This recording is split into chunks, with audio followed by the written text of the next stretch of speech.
STH के platform से हम पॉडकास्ट के नाम का एक और चैनल शुरू कर रहे हैं। ये चैनल आप देख पाएंगे हफ्ते में कई मरतबा, बाज़ औक़ात बहुत मरतबा और बाज़ औक़ात हफ्ते में एक आध मरतबा, क्योंकि मौजू के एतबार से हमने इस पॉडकास्ट को चलाना है। यहाँ पर आपको कभी मैं इंटरव्यू करता हुआ नज़र आऊँगा, कभी मेरा इंटरव्यू होगा। हमने जो मौज़ूआत तलाश करने हैं उनका ताल्लुक़ बराह रास्त आपकी और हमारी ज़िंदगियों से है। सियासत भी इसके अंदर आ सकती है, लेकिन हमने इसमें तालीम को भी फोकस करना है। मोबाइल की जो वबा हर तरफ फैली हुई है, बच्चों को उससे कैसे बचाएं। तालीम के शोबे में तो मैं आपको 100 के करीब उन्वानात गिनवा सकता हूं जिसके ऊपर मैं प्रोग्राम्स करना चाहता हूं। इंसाफ का मामला होगा, सेहत का मामला होगा, माहौलियात का मामला होगा। जिन लोगों ने माहौलियात के अनासर देखे हैं या उसका वो एनी शायद बने हैं या विक्टिम बने हैं, उनको पता है कि मैं क्या बात कर रहा हूँ। इस वजह से आज के पॉडकास्ट का जब हम आगाज़ करेंगे तो माहौलियात से करेंगे, लेकिन ये पॉडकास्ट आप देख पाएंगे फ्रीक्वेंटली एक नए चैनल के ऊपर। इस चैनल को आपको ज़्यादा सब्सक्राइब करना होगा ताकि नोटिफिकेशंस आप तक पहुँचती रहें। हमने इस स्टूडियो से चंद हफ्ते पहले आपसे वादा किया था कि एसटीएच के प्लेटफॉर्म से आपको नई प्रोडक्ट्स मिलेंगी। ये पॉडकास्ट की प्रोडक्ट उनमें से एक है।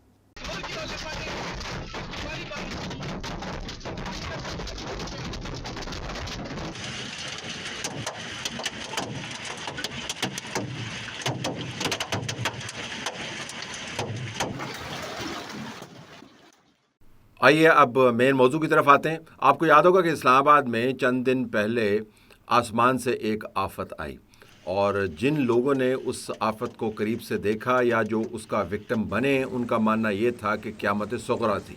क़यामत सुग़रा कैसे थी?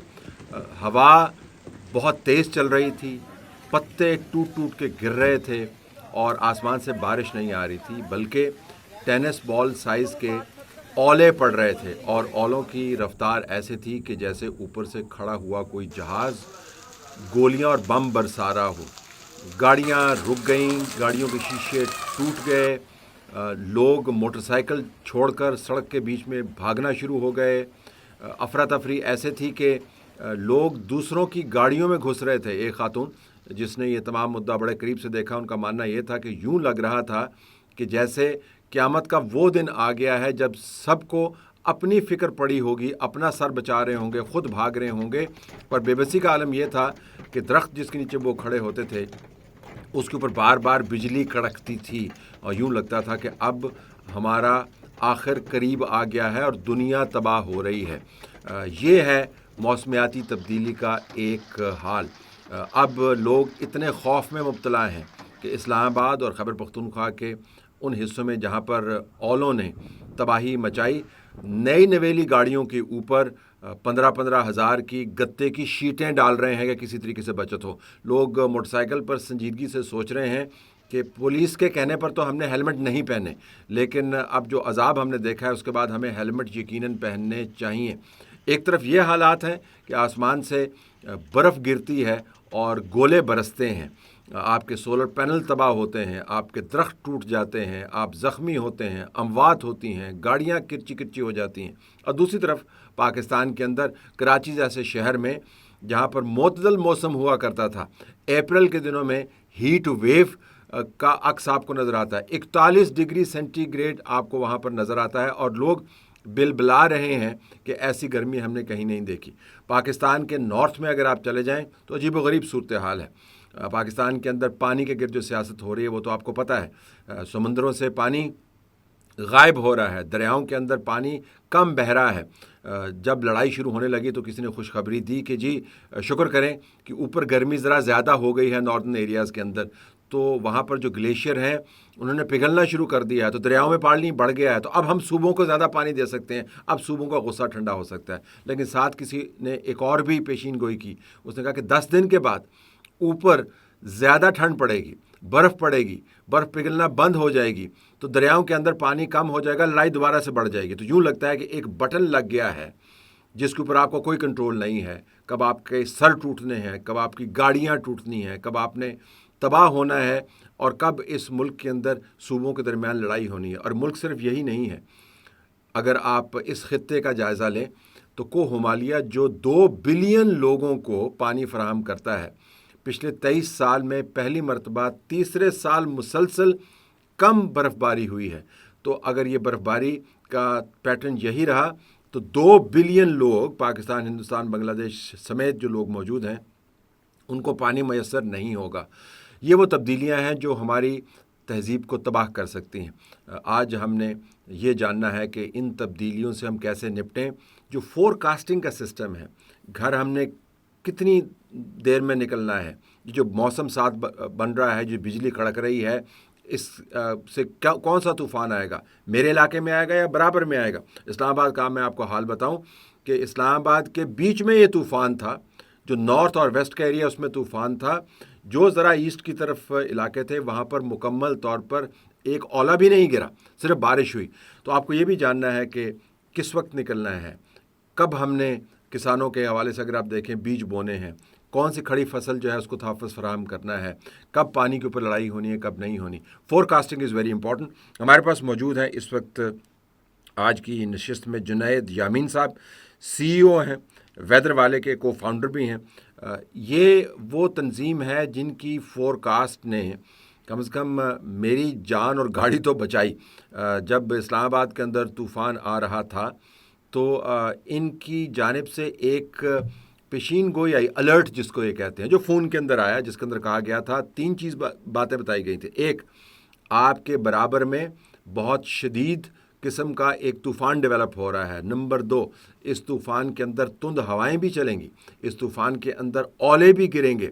और नंबर 3 जो सबसे अहम एडवाइस थी, जो मैंने ले ली, घर के अंदर रहें और महफूज रहें। आपका बहुत शुक्रिया जी, आप तशरीफ़ लाए। बहुत अरसे से हम आपकी तंजीम का काम देख रहे हैं, लेकिन आज हमने आपको जो दावत दी है वो ये जानने के लिए कि बहुत सारे ऐसे लोग जिन्होंने ये तस्वीर देखी हैं और या इन तस्वीर का मंजर बने हैं ख़ुद, वो खौफ में मुब्तला हैं। ये जो यालाबारी हुई या जिस किस्म की हीट वेव चल रही है, ये वक्ती है? अगर वक्ती नहीं है तो फिर हमें क्या करना चाहिए? तो पहले बताइए, वक्ती है, ये चली जाएगी और बाद में चीज़ें नॉर्मल हो जाएंगी या नहीं? सर बहुत अच्छा सवाल है और बहुत इम्पोर्टेंट सवाल है। ये वक्ती नहीं है, ये बढ़ता रहेगा। टेम्परेचर राइज करेंगे, अपड्राफ्ट जो हवा का दबाव ऊपर की तरफ जाता है वो भी ज़्यादा होगा और ओलों के साइज़ आहिस्ता आहिस्ता बड़े होंगे। सिर्फ ओले इससे भी बड़े होंगे जो पड़े हैं? जी सर, मुमकिन तौर पर हो सकते हैं। बिल्कुल हो उसकी सकते क्या हैं वजह सर। है? सर जब टेम्परेचर ज़्यादा हो रहा है दुनिया का, हम ग्लोबल वार्मिंग का सुन रहे हैं, climate change in global warming, temperature rise कर रहे हैं, हवा में नमी बढ़ेगी, प्रेशर बढ़ेगा, हवा तेज़ तरीके से ऊपर जाएगी। जितनी हवा तेज़ ऊपर जाएगी और जितनी नमी होगी उतने ज़्यादा ओले बढ़ेंगे। आप सोचें कि तेज़ हवा जब ऊपर जा रही है, ओले का साइज़ बढ़ भी रहे लेकिन हवा का प्रेशर उसे नीचे नहीं आने दे रहा, उतने टाइम पे वो बड़ा होता जा रहा है, उसमें से बिजली खड़केगी, वो टूटेगा, जिस साइज़ का भी फिर ग्रेविटी ज़्यादा हो जाएगी वो नीचे गिरेंगे। तो आप ये फरमा रहे हैं कि ये जो किसी जगह पर ओले पड़े जी सर, और किसी जगह पर ओले नहीं पड़े, ये करामात हैं उस बिजली की कड़क की जिसने ओलों ऊपर जो गोले बने हुए थे उनको तोड़ा, और तोड़ा ऐसे तोड़ा होगा जैसे शीशा टूटता है। मुझे बता रहे थे कि तो कुछ पता नहीं किरची कहाँ पे गिरेगी और बिल्कुल कौन। सर, बिल्कुल सर। ये बहुत सारे फैक्टर्स होते हैं। एक तो सबसे अच्छा फैक्टर ये है कि हवा जितनी स्पीड से ऊपर जाएगा, आप कागज़ रख लें तो कागज़ ऊपर जाता रहेगा क्योंकि कागज़ का इतना वज़न नहीं होता। इसी तरह अगर हवा का प्रेशर इतना ज़्यादा नहीं है, छोटे ओले हैं, तो उसका जब वज़न ज़्यादा होगा तो वो गिरना स्टार्ट हो जाएगा। लेकिन अगर हवा का प्रेशर बहुत ज़्यादा है, जो हीट की वजह से ज़्यादा होता जा रहा है, तो ओलों का साइज़ बढ़ता रहेगा जब तक उसका वज़न हवा के दबाव से ज़्यादा ना हो जाए, वो तब नीचे गिरेगा। दूसरा फैक्टर ये होता है, जब बिजली कड़कती है तो ये टूटना स्टार्ट होते हैं। अब टूटना स्टार्ट होते हैं, इनकी शेप पे कोई कंट्रोल नहीं होता, कोई रेज़र की तरह, छुरी की तरह तेज़ भी हो सकता है, कोई गोल भी हो सकता है। तो जब ये गिरते हैं, ये अभी जो थे गोल्फ बॉल के साइज़ के थे, अंडे के साइज़ के थे और टेनिस बॉल के साइज़ के थे। ये शीशों की तरह भी नीचे गिर सकते हैं और कितने साइज़ में गिरें ये हमें नहीं पता। एक और इम्पॉर्टेंट बात सर, बहुत इम्पॉर्टेंट बात, जो आपके अंडे के साइज़ के हेल हैं, आप समझें कि इनकी स्पीड होती है तकरीबन 100 to 120 किलोमीटर पर आवर। तो ये अब अब्दुल रज़ाक की बॉलिंग याद रखें और सोचें, बहुत सारे अब्दुल रज़ाक खड़े हुए हैं, वो आपके शीशे पे बॉलें 110-120 किलोमीटर की स्पीड से करा रहे हैं। सर जो टेनिस साइज़ का बॉल होता है वो 130 किलोमीटर पर आवर से ज़्यादा स्पीड पे गिर रहा होता है। इसका जो इम्पैक्ट होता है उसको अगर आप एनालॉजी बनाएं उसकी, तो वो समझे बेसबॉल का एक प्लेयर है और वो घुमा घुमा के डंडे मार रहे हैं और समझे यही डंडा आपके सर पे लग जाए तो इट इज़ डेफिनेटली फेटल, आपको मार भी सकता है। तो it is a very dangerous situation. अब दूसरी तरफ पाकिस्तान के बाज़ इलाके हैं जो गर्मी से बिलबिला रहे हैं। मैंने कराची की मिसाल दी, और हम टेम्परेचर्स देख रहे हैं मुसलसल ऊपर जा रहे हैं। और गर्मी या ओले सिर्फ मौसमियाती मामला नहीं है, आपकी जान को ख़तरा है जिस तरह आपने फरमाया, आपके माल को ख़तरा है जिस तरह आपने फरमाया, आपके कारोबार को ख़तरा है, आपके तमाम निज़ाम को दरम बरम कर सकता है।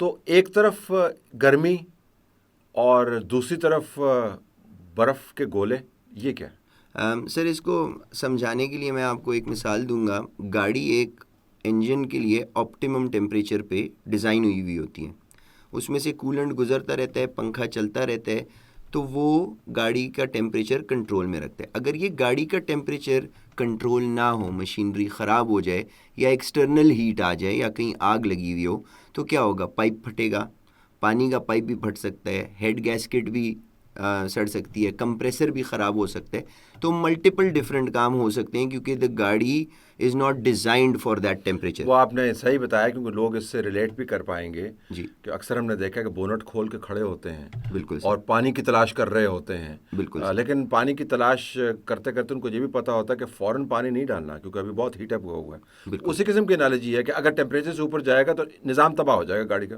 बिल्कुल सर। अर्थ भी डिज़ाइन हुई है, मानसून सिस्टम, नॉर्थ से ठंडी हवाएं चलना।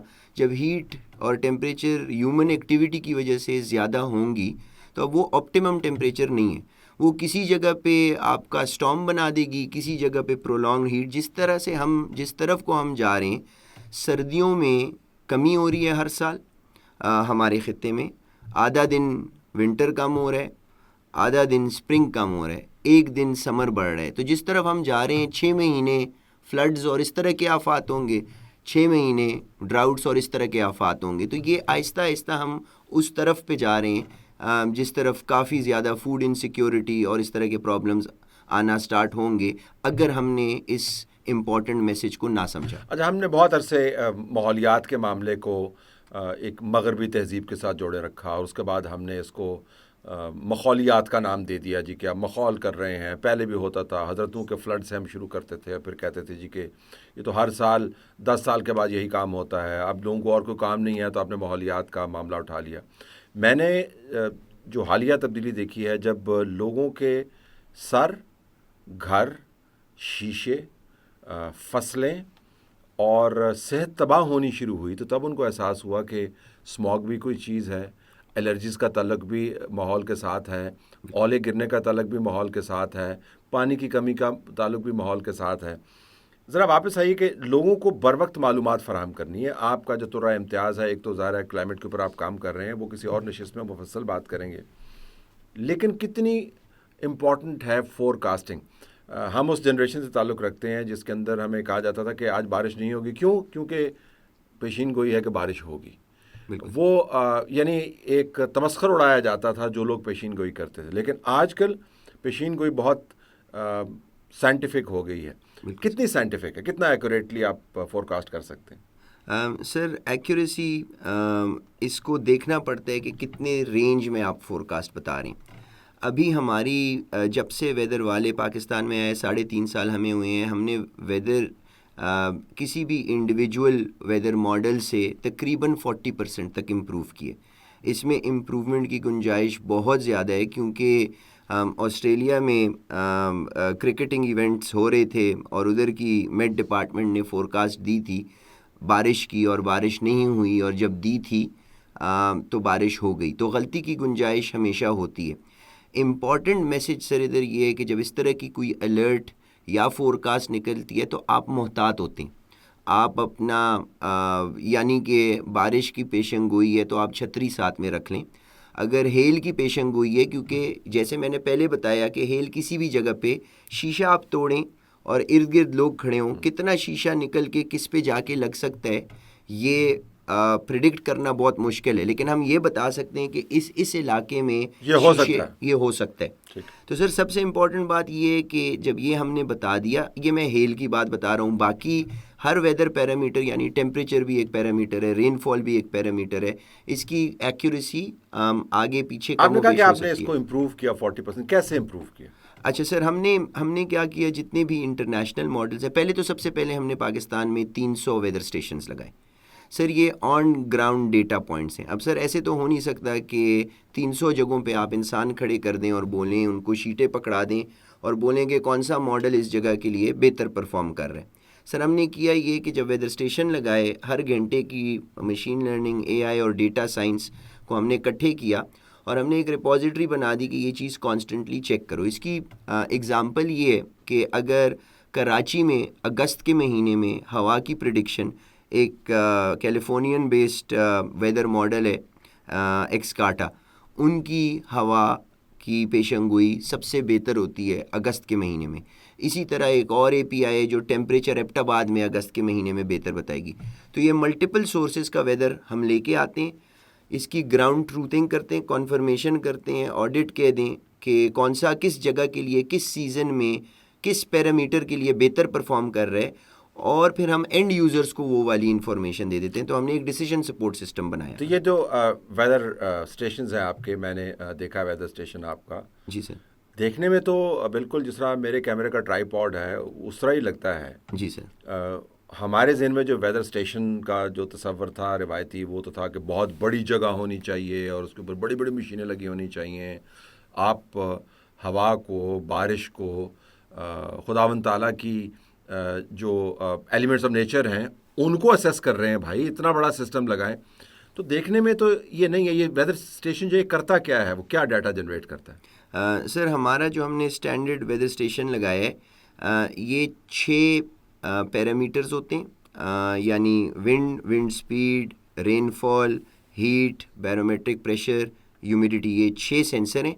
लेकिन इससे डिराइव होते हैं 60 पैरामीटर्स, यानी हीट इंडेक्स, टेम्परेचर और ह्यूमिडिटी का फॉर्मूला लगा लें तो आपको हीट इंडेक्स मिलेगा, और इसी तरह के 60 पैरामीटर्स। 60 नुकात हैं जो उस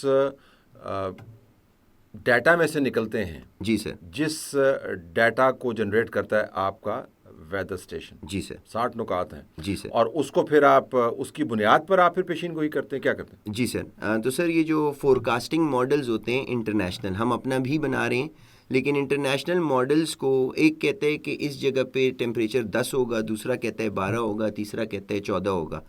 वेदर स्टेशन कंफर्म कर देता है कि 12 था, और ये रिपीटेडली एक मॉडल उधर के लिए ठीक बता रहे हैं। तो हम बाकी दोनों मॉडल्स को हटा देंगे, उस इलाके के लिए हम वो वाला मॉडल इस्तेमाल करना स्टार्ट कर देंगे। सिर्फ बहुत आसान तरीके से हमने इसकी वैलिडेशन की। एंड यूज़र को, जैसे आप हो गए और लोग हो गए, उनको हम बेस्ट पॉसिबल इन्फॉर्मेशन फराहम कर देते हैं। जिधर वेदर स्टेशन की बात है, मेरे जहन में एक ही सिंपल सी बात आती है कि पहले कंप्यूटर का CPU इतना होता था और साइंस ने तरक्की की तो वो छोटे होते गए। अभी 4.5 किलो का हमारा मिनिएचराइजेशन की तरफ आप जा रहे हैं, स्लिम, ट्रिम, स्मॉल। जी सर। लेकिन जो उसका नतीजा है बड़ा अहम है। अब आ जाइए कि आपने इस पेशीन गोई को लोगों तक पहुंचाना है। तो लोगों को आहिस्ता आहिस्ता समझ तो आ रही है। पहले तो मसला होता है, पेशीन गोई जब भी होती थी तो लोग उस पर यकीन नहीं करते थे। अब हादसात ने हिदायत से बड़ा काम किया है। वो कहते हैं कि अगर आपको हिदायत नहीं समझ आ रही तो हादसा फिर आपको खुद ही समझा देगा। बदकिस्मती से हमने हादसों का इंतजार किया है, हिदायत पर अमल दरामद नहीं किया। दूसरा है एतमाद, और तीसरा है पहुँच। तो हमें समझ आ गई है, हमें अब कुछ ये एतमाद भी है कि फोरकास्ट हमें बचा सकती है वक्ती तौर पर। पहुँच का मामला तो ये बजरिया मोबाइल जाता है आपका, कितना जल्दी आप ये पेशीन गोई पहुँचा सकते हैं? सर हमें जैसे ही पता चल जाए, सिस्टम्स हमारे पास, और मैं इधर शुक्रिया भी अदा करना चाहूँगा, हमारे टेलीकॉम पार्टनर्स का बहुत ज़्यादा रोल है इसमें। ये मालूमात इंटरनेट के थ्रू और हमारी इंटीग्रेशंस भी उनके साथ हुई हुई हैं। तो हम 1 मिनट में लाखों लोगों तक, विद इन सेकेंड्स बल्कि, हम लाखों लोगों तक, हमने क्लिक का बटन दबाया और लोगों के पास अलर्ट्स जाना स्टार्ट हो गए। तो ऑलमोस्ट इंस्टेंट समझ लें। इसमें हमें जैज़ और यूफोन ने बहुत ज़्यादा मदद की।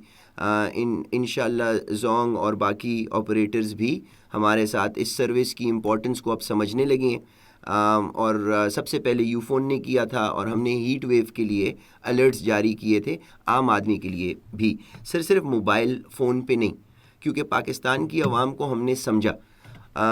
इंटरनेट का रिमोट एरियाज़ में मसला है किसान भाइयों के लिए, स्मार्टफोन पेनिट्रेशन पाकिस्तान में कम है, और लिटरेसी का मसला है, डिजिटल लिटरेसी का मसला है, लैंग्वेज का मसला है। तो सिर्फ ऐप हमारे पास पाकिस्तान में सलूशन नहीं है।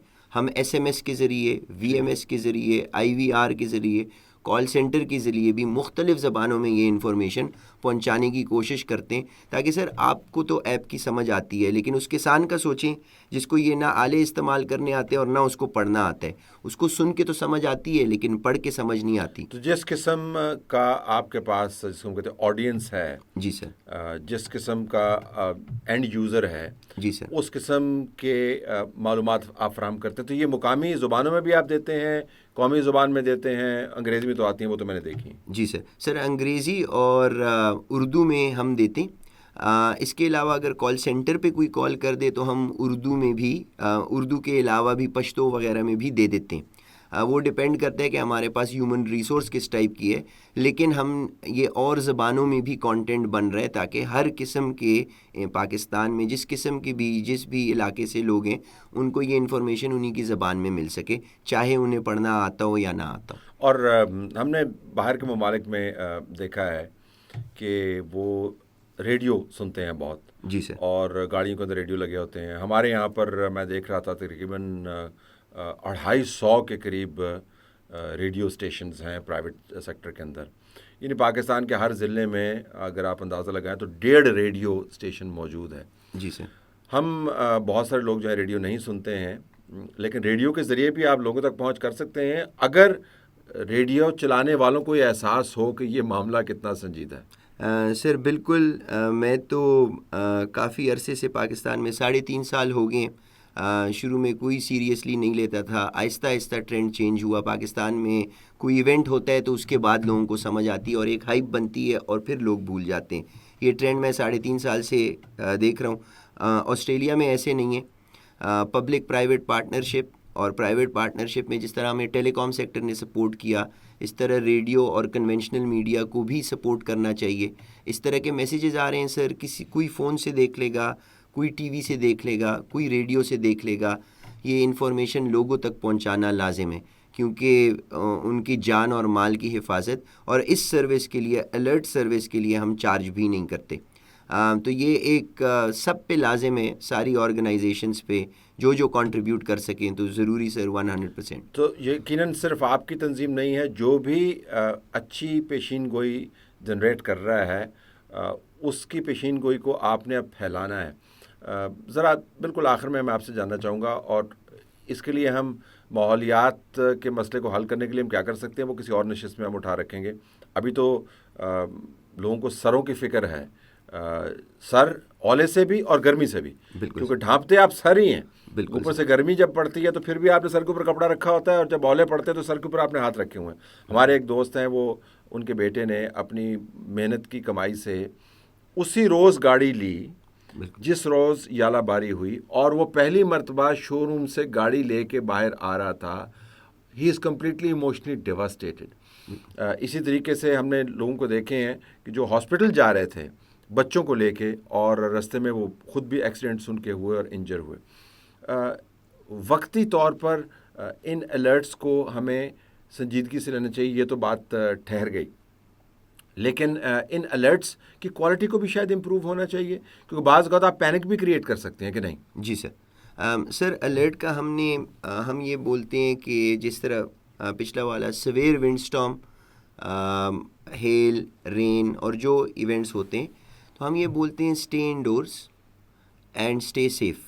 इस पे हम हिदायत और भी दे सकते हैं, उसके साथ लिंक भी लगाते हैं। सर इसका मतलब ये होता है, जिस तरह ऑस्ट्रेलिया में सर वो कह देते हैं कि हेल इवेंट हो रहा होता है, वेदर कंपनी इंश्योरेंस कंपनी को भी बता देती है, इंश्योरेंस कंपनी अपने लोगों को भी बता देती है, तो सर वो सब मोहतात रहना स्टार्ट कर देते हैं। गाड़ी में मैट्स भी मौजूद हैं, गाड़ी दरख्त के नीचे भी खड़ी हो सकती है। जब आपको अलर्ट आ गया और आपको नज़र भी आ रहा है कि ये पॉसिबिलिटी है, तो या तो अगर आप अननेसेसरीली ट्रैवल कर रहे हैं, यानी हम इस्लामाबाद में बोलते हैं क्रूजिंग पे जा रहे हैं, तो उस टाइम क्रूजिंग अवॉइड करें, रश ना बनाएं।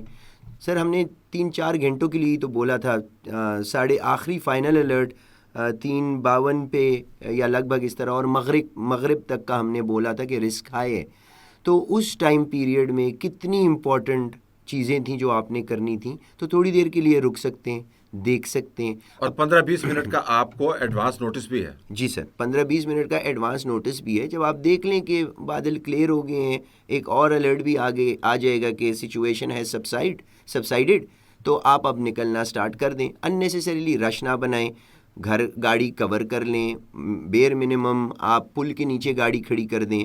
अगर फिर भी फंसते हैं तो गाड़ी के ऊपर प्रिकॉशनरी मेजर पे आप गाड़ी के मैट भी रख सकते हैं। और गर्मी के अंदर जो आपने करना है उसके लिए भी हिदायत बहुत अवेलेबल हैं कि पानी अपना साथ रखें। जब हीट वेव है तो हीट वेव के एक पीक टाइम भी होगा, हर वक्त तो हीट वेव नहीं होगी। सुबह अपना काम जल्दी शुरू कर लें, शाम को आप काम दोपहर को पोस्टपोन कर सकते हैं, शाम तक जा सकते हैं। बिल्कुल।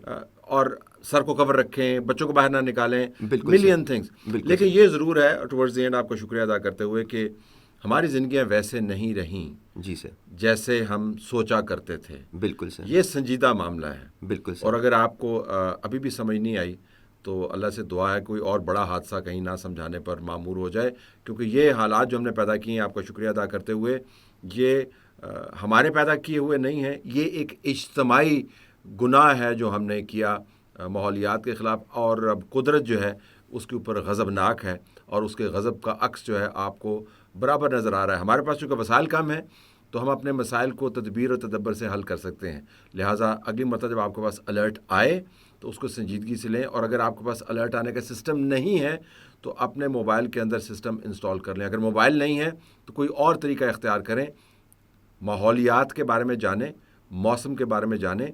ये जान बचाने का और माल बचाने का और अपने आप को महफूज रखने का बेहतरीन तरीका है। अल्लाह हाफ़िज़।